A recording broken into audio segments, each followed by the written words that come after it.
Hey guys, so this is going to be our talk show, kind of a podcast thingy, and my name is Richard.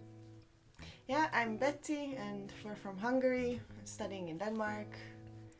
Yes, so we live in Denmark, the southern part of Denmark, which is called Southern Denmark, or in Danish, Sønderjylland, right? Yeah, we are kind of Uh, close to the German border. I have just recently studied a lot about the history of Sønderjylland because we are learning about it in language school all the time, and yeah, it's a very interesting actually. It's kind of like the history of Hungary, I yeah, would say, because they were also occupied by the Germans for a while, and yeah, then they also had to study German and had to fight for their rights and everything. yeah, it was kind of like always switched back. So like sometimes this part was owned by Germany, sometimes the northern part of Germany was owned by Yeah. Denmark. So yeah, it's kind of like our Yeah. Trianon kind of a thing.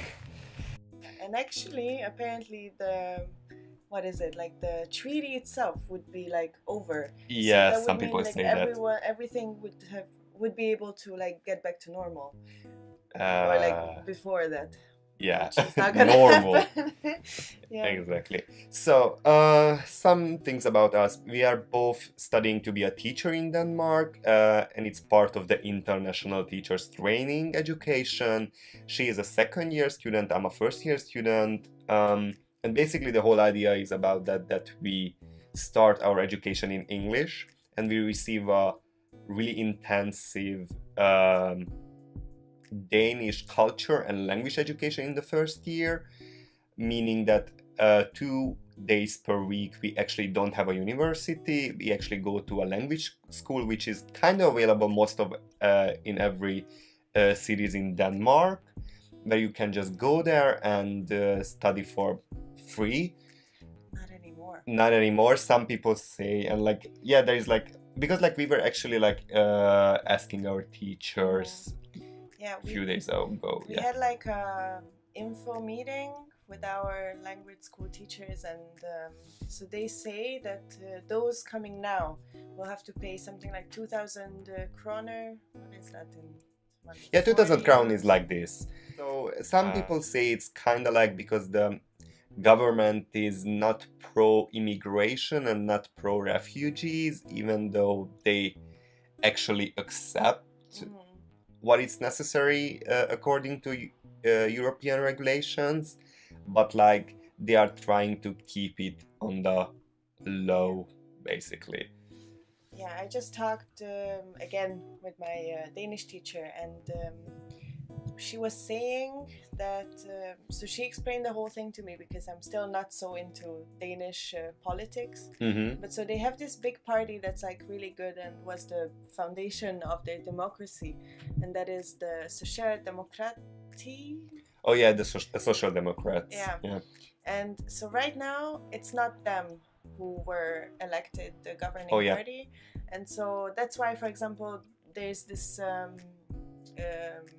public public revolt also. Revolt of the public sector, so teachers and a lot of people working in the public sector. Yeah. Yeah, the public sector workers are trying to raise their salaries, and they also want paid lunch break, and it's basically a teacher's strike per se. And basically in Denmark you don't have a minimum wage, so it's not actually set by the government or any laws that you have to get this amount of money per hour or per month. So kind of that's why also you don't have paid lunch breaks and stuff. And if you actually think about that, a teacher in a lunch break doesn't really have a lunch break. It's not active resting. It's you're still in the teacher's lounge, you're still talking to your colleagues, you're still talking about the kids and everything. So it's not active resting. So basically you would be eligible to get a salary for that one too. Yeah, I agree with you. I think it's very important. And also, I would say that if we said now what the teachers here get, I think Yeah. a lot of people would be like, what the fuck, what are they like, oops, what the hell, what are they like fighting for, you know? They still get a lot of money. Yeah. But in Danish standards, for what the teachers do, it's still less than something else. Like, for example, we can compare, what is it, like the... yeah, so like the people who work with trash, we don't know right now the name, but the people who work with trash, they work like 5 hours a day and they get the same amount of money as teachers. Yeah. Like a beginner teacher. Yeah, exactly. So, and teachers have to be in the school according to like this regulation, school reform in 2012 or 13 that was here in Denmark. Oh yeah. They have to be in the school something like 40 hours a week. It's actually 37 plus half. All right. Yeah. Yeah. Still quite a lot in a Danish standard. And they have to prepare and do everything there, and they cannot work apparently at home. Yeah. So, it's like basically if you choose to stay in the school after your working hours, you're not gonna get paid, so you won't get money just because you're staying there, and you have to stay there because like you have to teach like actual teaching like 24 hours or something, and the rest of the hours is not enough for administration, meeting with the parents, lesson planning. It's not enough. Yeah. But I mean, I love how we're fighting for this so much. But my mom is also a teacher, for example, and she spends most of the afternoon or evening just still correcting and emailing parents and preparing, and that is not paid at all. Like for her, that's just, you know, the work she has to do still. Yeah, exactly. Like just saying that in Hungary, like a normal teacher would get maximum 500 euros per month. And like compared to Denmark, where you would get 2,000 euros, and it's like for us it's already like a luxurious working environment. So that's why we are like kind of like, okay, we get this teachers reform, kind of a strike, but like we are already satisfied. So we're like already like, thank you, that would be like my dream job. And like but like the government doesn't really want to do this for the teachers. So in Denmark it's basically like that if the private sector and the government cannot agree on something, they end up locking themselves out. So basically the government says, like really simplified, that if you cannot agree on something, then we are basically locking everyone out from their workplace, and you just have to stay home until we decide that, okay, now you can come again. Yeah. And it's really weird. So I think it's kind of the same as in Hungary. I didn't really research, but like the schools are put into some kind of like groups, or like communal groups. Oh yeah. And so it's the commune that decides which schools are going to be locked out. And so it can be a bunch of schools. It can also be, I think, voluntary. I don't know. But our school also kind of got dragged into it. So it has been the second time it's been postponed for 2 weeks, the lockout and strike and everything. But I think now they are going to like get to an ultimatum or something, because they have to find a solution soon.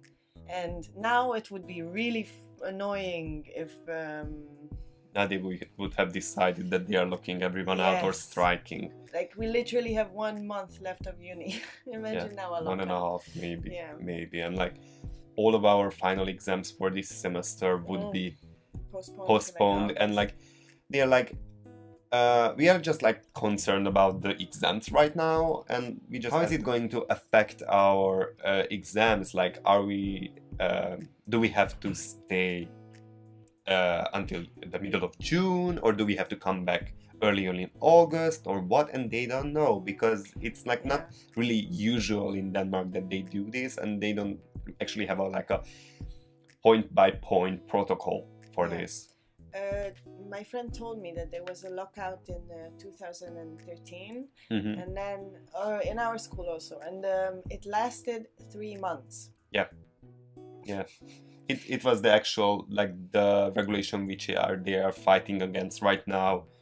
The original one, But so this party that's like on governing right now, that's what's been causing quite a bit of problems. Like Yeah. they're the ones also passing all these quite anti-immigrant, And they are not even the like not really welcoming. yeah, but they are not even the far-right party of No, Denmark because they are fun. Like they are, yeah. yeah, exactly. And I mean, still better, I think, than what's going on at home.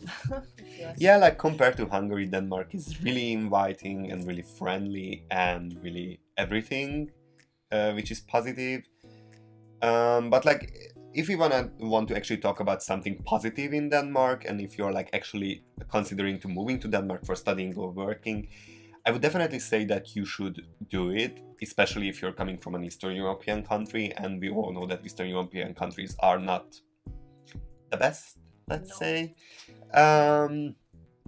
And it's definitely a good chance for you to actually have a better life and everything.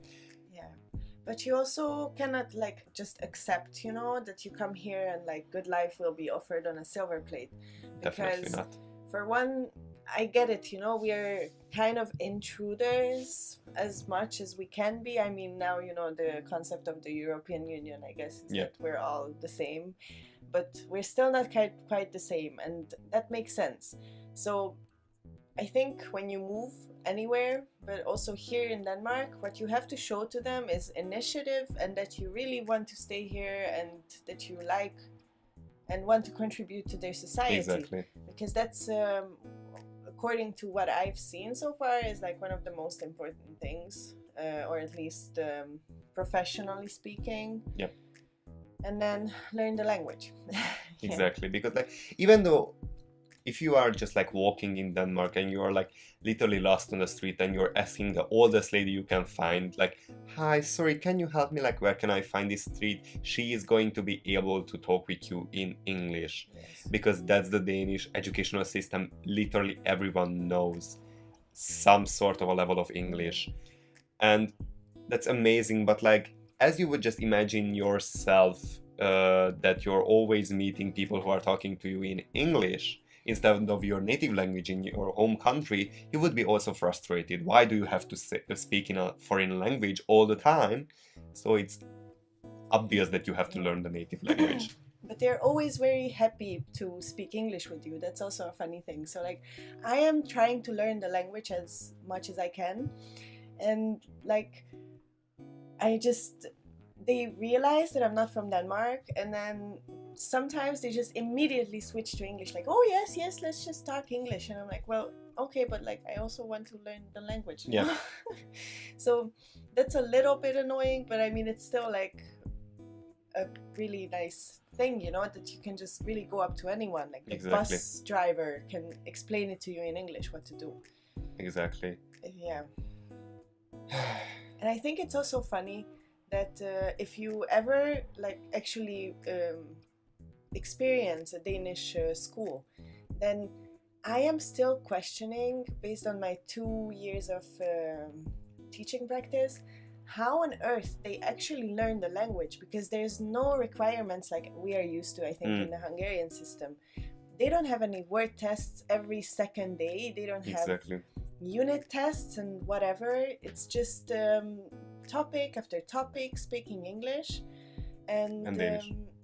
Yeah, and even Danish. Like there's this rule that in the English class you should speak English with them all the time. Yeah. But it doesn't always happen, especially, you know, when the kids are young and there's explanation going on. I think it's inevitable. But yeah, so based on what I usually see in these schools, I just can't imagine how it can be that 80% of the population just knows English. Exactly. But then again, you know, they don't do voiceovers on movies. They don't, they just put subtitles on everything.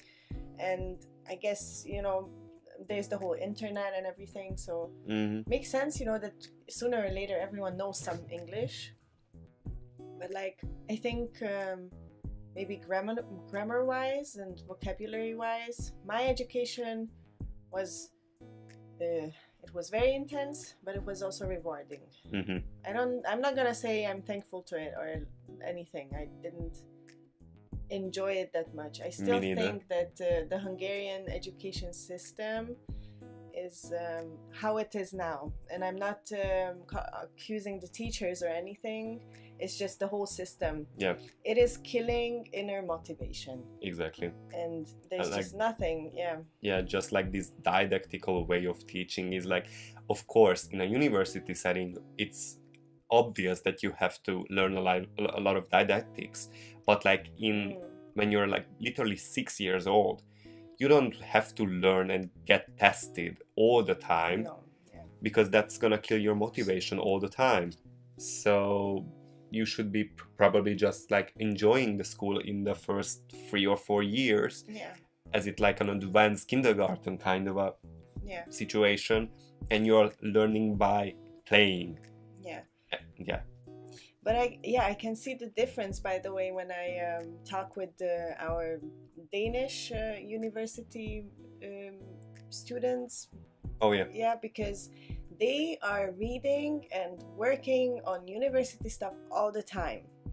And I'm like always like, what are you doing? And they are, most of them, or like the good students, they read everything that we are given, to like advised reading, yeah. and read it for next time, but it's not obligatory or anything. Yeah. And I am here struggling to read that 3 times, I don't know, 20 pages, that I have to read. And then I have one test a year, kind of, or one exam, or I don't know. Yeah. And I am still not doing homework because I am not forced to do it. Because what I'm used to is that, if you don't do it, you're going to fail. So then exactly. Why do it now? And this whole motivational thing, I think is missing from a lot of, especially Eastern European people, because they're only doing things, because otherwise they would fail, maybe. Exactly. And not for the fact that they want to do it, or because they're interested in it. And I think that's like a big difference here, that I just see people do things because they want to do things, and it's like, whoa, all right. Yeah. So the next topic for today is Avicii's death, and for me personally, I wasn't shocked. I'm still sad about the whole fact, because like he played a huge role in my youth. Not like I'm old now, but like when I was 16, 17, 18, I loved his songs. Like he was everything for me. Like I know, like he was one of the biggest DJs for me, like Oliver Heldens, Don Diablo, and Avicii, and so on. And just the fact that he retired because of his illness. Yeah. I think so, yeah. I read, I'm not so sure, and yeah, I don't know, no harm to the family or anything. Condolences and everything. I read that he had some problems because of a lot of drinking in his youth. I'm not so sure, and because of that he had some problem with his liver, I think. Possible. And then he stopped performing in 2016, live performing. And and now this is where we are. Yeah, but it's like so sad that when a really talented performer in a really early age of 28 dies, and like he could be us, like I am going to be 23, and like literally he's only 5 years older than I am, so I could be in his place. Not like I'm a well-known DJ who's offered many things as you're offered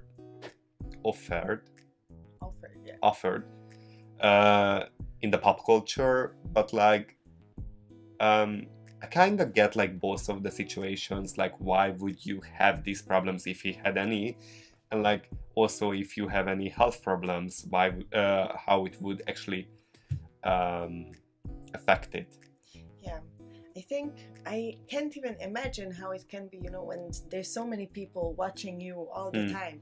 And I think that already has a very it already has like a very maybe negative psychological effect anyways, to be on the spotlight all the time, be expected to come up with new creative and hit songs, and it's just a lot of stress. And you know, just because I think he made a lot of money, I think, yeah, obviously, but it's not any less stressful than, for example, working as a teacher. You know, it has its own challenges, and so I can totally understand, you know, that he was also exhausted and he needed some time. Maybe he didn't even expect, you know, that he would blow up like this. I mean, I remember listening to that song when he wasn't even Avicii yet, but Tim Berg, and he had this song "Seek Bromance," and that was like one of my first maybe DJ party songs. Yeah, maybe I know that one. I think you do. If we listen to it, then you're gonna know. I think. Yeah. Okay. It was on the radio also, and yeah, and then he became Avicii, and then I didn't even know that it was the same person. Yeah. And I was like, what? That's his song also? Yeah, that's what actually Oliver Heldens does. Like a lot of people don't like Oliver Heldens because like they say like, oh, it's so like typical radio music and stuff. So he actually has like a fake persona called Hilo, if I'm not mistaken, and that's also his production. And some people say that he actually posted once a meme kinda on his Instagram, if I'm not mistaken, that some people say that I hate Oliver Heldens, but I love Hilo. And that's the same person. Okay, yeah. So yeah. Yeah, imagine like when you have a persona in the spotlight and everyone is obsessed with them, and then the real you is lost kind of in that situation. Like, what would you do? I don't even know. Like, I'm still fighting with my own identity, you know, like, who am I and what do I want to... Yeah, that's why Sia, you know, the Chandelier girl, is also like kind of protecting her identity, even though like everyone knows who she is. But like that's why she has that kind of a haircut and everything, that people are not connected to her personality but her music. So they will love her music and her performance instead of her well-being. Yeah. I mean, I don't know. I was never such a big DJ kind of person. I had my own Avicii moments also. I remember listening to his whole album while I was cutting the grass at home and everything, partying and in the sun. But it was, for me, it was a big shock. Like, I haven't heard a lot from Avicii in a while, and then all of a sudden he just died on 420. He just, like, the news were full of his death, and I was like, what is going on, you know? Exactly. And it's like confused. So shocking, because like I remember when Michael Jackson died, I was I don't even remember how old was I. Young. And like the fact, it was also shocking, even though he never played such a huge role in my life as Avicii actually did, because like of course I still love Michael Jackson's music and everything, but like I never grew up on it like my parents did or anything. But like seeing that people who played such a huge role in your life, they just start dying, and it's really alarming. And it's like, I don't know why or because of what, but it's actually really alarming. Like a lot of people actually died just like this next year. And they are really young and loved and everything. Didn't that Spider-Man actor also die? I'm not really a Spider-Man fan. I don't know, I just heard, maybe it's a meme, I have no idea. Yeah, but sometimes he was also very young. Yeah, that's the problem, like our generation, that we actually like watch so many memes that we kind of start to believe all of it. Fake news. Fake news. And it's not even Russia control. And like it's sad. Yeah. It is. But fake news. I like have something that I just remembered. It's a little off topic, but on April Fool's Day, I know that some oh my god, how was it?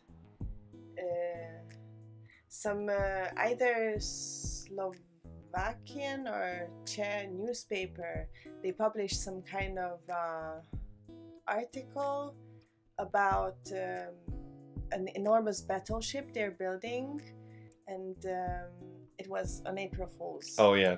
Last year. Oh my god, it was a year ago. Oh my god, what? Yeah. But yeah, so a year ago. And in Hungary, one of the now propaganda newspapers, the State-owned. ones, yeah, they took this article and translated it and took it totally seriously. Oh my god. And it was hilarious. The other mostly free newspapers, or like liberal, how to say it? Yeah, like not state-owned, you know? Yeah. They were talking about, you know, how they could take this, and they weren't sure. No one is sure, you know, if they actually believed it or not, but it seemed like they did. I don't know. And then they turned it into this whole, again, you know, hate article and like scary and everything.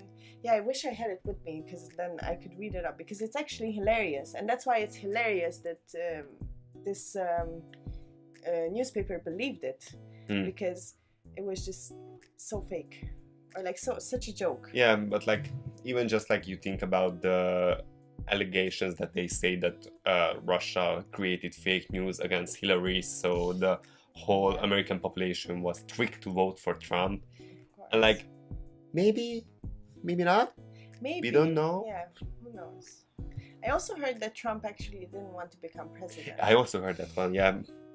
Yeah. Yeah, like he just wanted some, or his what is it, like group, you know, his managers, like his crew. PR. Yeah, wanted managers. him to get some more like business recognition. Yeah, like and fame. Yeah, and so they would have been perfectly fine with Hillary winning, and then there they were winning, and now Trump is doing all this crazy stuff to actually get impeached. Yeah. Maybe, but it's probably not gonna happen. No. It's only 2 years left now, so. We are not really affected by it, like we Europeans, thank God. But like, yeah. We have our own problems at home, yeah. So thank you guys for watching today's first episode. Hope you enjoyed it, and let us know if you have any ideas. What should we talk about next time, or do you want us to do something? Maybe next time it's not gonna be Betty, it's gonna be another person. We are not sure about that yet, but like and subscribe, and if you guys could share it on your social media, that would be really nice. And also follow Betty on her Instagram, and see you next time.